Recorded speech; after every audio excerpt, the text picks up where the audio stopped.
All right, all you lovely people, I hope you had a nice stretch there. We're getting through this slowly but surely. So in the previous video, we had seen these two psychologies that make up human beings, right? We have the psychology of the sensual, which is based on, subjective incentives rooted in our inclinations, desires, and appetites. But we also have the psychology of the rational, which is based on objective motivations rooted in our shared nature as rational beings. Yeah, we're all rational beings who seem capable of acting on common reason. We have this thing in common. We might desire different things, but we all have something reasoning. And so Kant is considering about what does it mean to act in ways that apply to us all as rational beings. That's the objective side he's going to get at. And so, of course, our actions are not solely determined by reason, since we are susceptible to various forms of inclination, desire, and appetite. Right, that's that idea of us as the fallible will with this necessitation about how we can overcome our instincts, inclinations, and act for more objective reasons through reason, right? That's that necessitation. We've talked about that already, but we're messy, we're fallible, but that's also why we have a free will, because that gives us the opportunity to choose what we do. That's the point. We have a choice.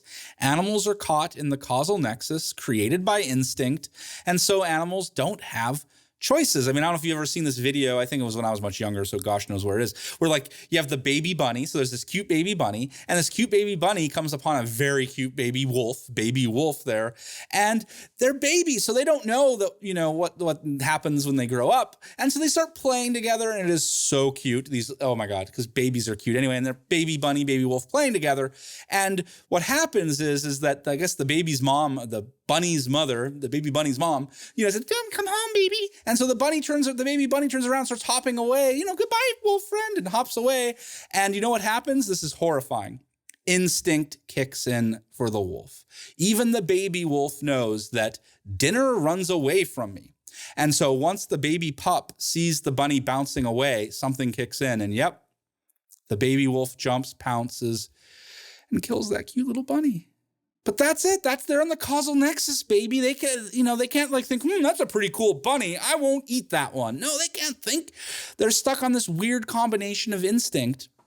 And that's it. They can't think about what they're doing. They just do it on desire, inclination, and appetites. So yeah, animals don't have free will. And we saw similarly God and his angels, if they exist, they don't have free will either. Yes, because God and the angels always do good. They always do the right thing. They cannot make mistakes because they don't have desires and inclinations, right? Not like we do. And so in that sense, God and the angels do not choose good. They have no choice. They have no free will. But we, humans, because of our weird, messy, fallible will, we have choice to choose the principles and reasons that our actions will conform to. We have volition, agency, freedom, these ideas. And so the human will is special because it is a free will. Animals don't have it. God and the angels don't have it. We do. And that means, though, of course, that we can mess up or we can do good. And the choice, Kant says, is up to us. But then what compels us to do things? I mean, if we have a free will, how can anything compel us to do anything, right? I'm free. I'll do what I want. And so I'll ask you a question. I wish we were in a classroom now because we get lots of different answers when I would ask this. But I'll just say, do you have to watch this video? Now, I think some of you, maybe not all of you, but I think some of you would be, if you're watching me right now, you're thinking, yeah, I have to be here, dude. I would rather be doing anything but learn about Kant, but here I am learning about Kant. You're welcome. And you might say, and yeah, that's why I'm doing this. And so when I see students who say, yeah, I have to be here, I have no choice in the matter, I can say, well, why do you have to be here? Why don't you have a choice? After all, I'm not forcing you to sit here. I haven't tied you to the chair, pried your eyes open, Clockwork Orange style, and I haven't forced you to watch this video.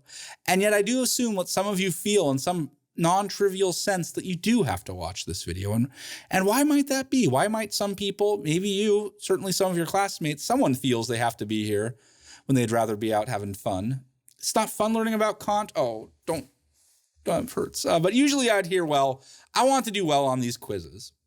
And that's why I'm here. That's why I have to be here, because I want to do well on the quizzes. It's not optional for me. And I ask, well, why do you want to do well on the quizzes? And they, of course, I usually hear, well, they want to do well on the quizzes because they want to get a good grade in the class, and so on. And I hope this seems pretty obvious to you. That why you might feel like you have to be here is at the end of the day, you want to get a good grade. You want to pass, whatever it is. And so what we're starting to see here is that we can be commanded based on the things we want. You want good grades? Well, then you have to do the things that get you the good grades, right? And now Kant calls these kinds of commands here imperatives. Imperatives just means command. Jump to page 30. If you jump to page 30 here, scroll up a bit, you can see Kant ask, how are all these imperatives possible? How are these commands possible? And now we can see his answer. Whoever wills the end also wills, insofar as reason has decisive influence on his actions, the indispensably necessary means to it that are in his control. So Kant is saying that when you're watching this video right now and you're doing it for good grades, you're operating under a command. You are obeying an imperative because you will an end. You want that good grade. That's your end. That's your goal. That's your purpose. You want a good grade. And if you seriously want that good grade, well, then, yeah, you have to accept Kant is saying, you will the end, you have to will the means to get it, right? If you're being serious, you are, right? So if you seriously want good grades, then you have to want all the things that bring the good grades. So do all the assignments, do the exams, watch the videos. This doesn't need to be explained. And so Kant is saying that all imperatives, all commands work that way.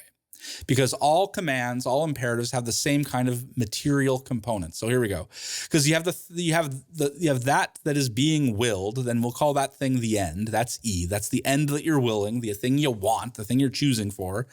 And then you have all the necessary means to get that end. And we can call those necessary means M for means. And then we can come together and see, we can put those together to make up the form of an imperative. Again, an imperative is a command. It's saying given E is an end, do M. That's why it's a command. Do M. Why? Because E is your end. And so now we can, again, see how this might look when it comes to you watching this video. We can just formalize it on up, right? Because here, the imperative, for doing this could be, well, the end you will might be getting a good grade in this class. And the necessary means to that end is, well, watching this video right now. And then we can combine that end and means into the full imperative, which is given getting a good grades in class is your end, well, that's the command, watch this video. And so notice, that is a command on you. You might be feeling that implicit command telling you what to do, which is to watch this video. It's commanding you, right? It's an imperative that you watch this video. And so because of that, you might not feel free. You might feel like a slave, that you're watching this against your will. But of course, you're not a slave. I didn't trap you here. I'm not forcing you to do this. I'm just doing my job. Because why you can see you're not a slave is because you might wake up tomorrow exhausted after all this Kantian nonsense. And you might decide, you know what? Grades aren't that important.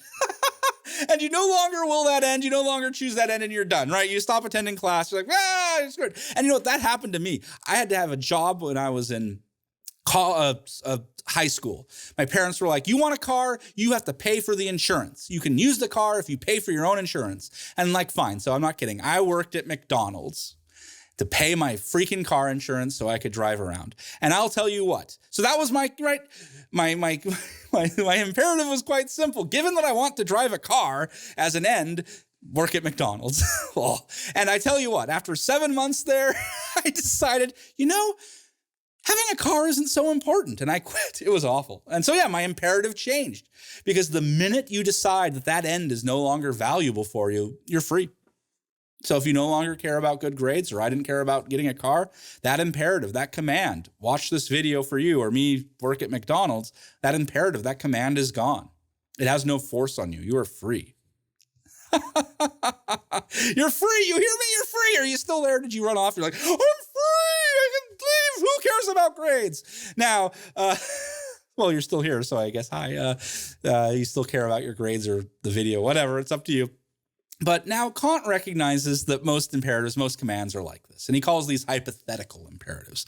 Hypothetical imperatives have the form of given E as an end for you, do M. So if getting a good grade is an end for you, then yeah, you need to watch this video, I guess. But notice, you must obey and watch this video because you desire the good grade. But that end is subjective. Getting a good grade is subjective. The minute you no longer have that inclination or desire for a good grade, this comparative, this command is no longer binding on you. You don't have to obey it. That's why it's hypothetical. It can just vanish in a moment once you decide you don't care. If you don't care about good grades, yuck, you might fail the course or not get a good grade. I'm sorry. I have to do my job too, you know. But if you don't care about the grades, then who cares, right? That doesn't bother you. And so one thing that's kind of interesting we can point out here is suppose you have a friend who says, I want to get good grades. This is your friend now. Your friend's like, I want to get good grades. I want to get straight A's. And you're like, cool friend. That's a nice end to have. I'm sure you have friends like this. You're like, cool, that's nice. That's a nice purpose there to have. But then you notice your friend skips class, never turns in any of their assignments. Maybe they never leave their dorm room. I knew a lot of people like that when I was your age. But I assume you would be confused because this is the person who said they wanted straight A's, they wanted to get really good grades, and you would be confused. And Kant says, yeah, of course, because as he said, to will the end is to will the means. But it doesn't seem like your friend wills the means. Yeah, your friend wants straight A's, but they don't seem to really take that seriously because they're not willing the means to get that.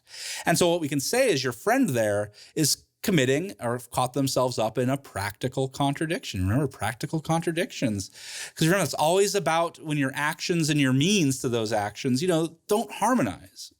When your actions and your means don't harmonize with the end or the purpose, right? So in this case, your friend is making a practical contradiction because the actions, they're not doing any of their work.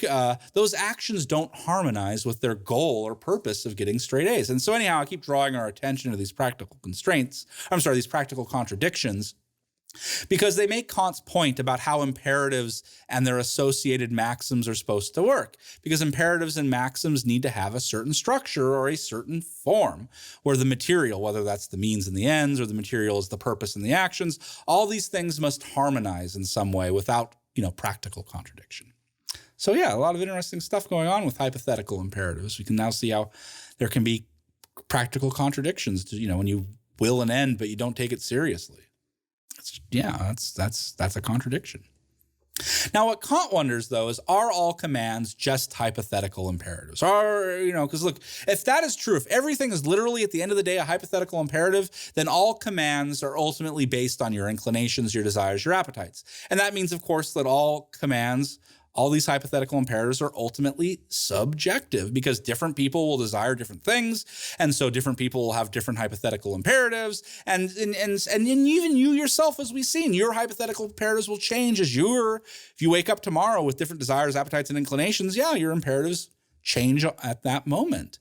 And so all that is making hypothetical imperatives very conditional and contingent, because hypothetical imperatives are contingent on whatever your desires, appetites, inclinations are at that moment. But that can all change if those desires, inclinations, and appetites change at any given moment. And look, Kant knows that some people will look at that and be like, boo-yah, that's what free will is all about, baby. It's the freedom to change. Once my desires, inclinations, and appetites change, booyah, free will, I'm doing something else. And so all those commands change as my desires, feelings, and appetites change. Awesome. Kant does not think it's awesome.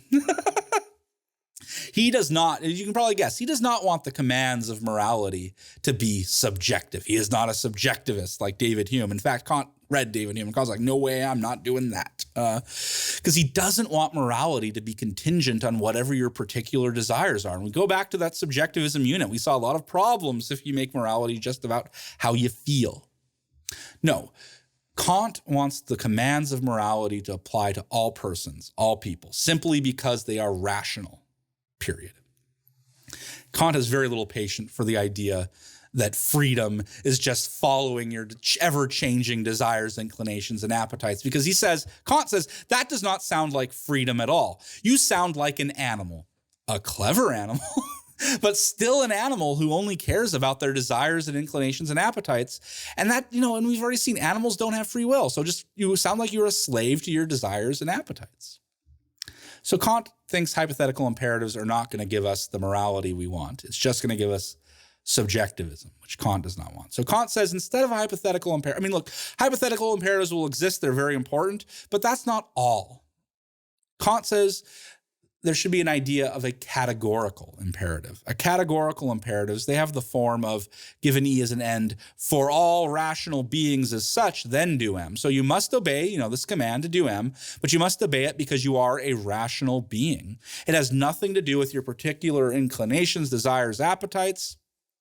And so, yeah, this is why a categorical imperative is going to be objective, because it's objective in the sense, remember, for Kant, objective means it applies to all rational beings because they have reason. But of course, what could possibly be an objective end? What could possibly be an end held in common by all rational beings? Because I desire to be a professor. Well, that's not a rational end. That's not objective because that's only me. That's not you guys. Well, maybe some of you, but probably not most of y'all. That's fine. But again, so what could be an end that's held in common by all rational beings, something shared by all rational beings? And I think you can probably, I hope your brain is getting a little wait a minute, we've seen this idea about there seems to be stuff shared by all rational beings that we can talk about. And so you might be able to see where this is going. But before we go there, I want to take our one last break. We're almost done with Kant, man. We're getting there. Oh, that's just, I like him. But we'll get through this all together. But hey, it's snack time. It's my favorite break. All this, universal maxims and free will. Oh, I'm hungry. Let's use free will and eat. I'll eat, you eat.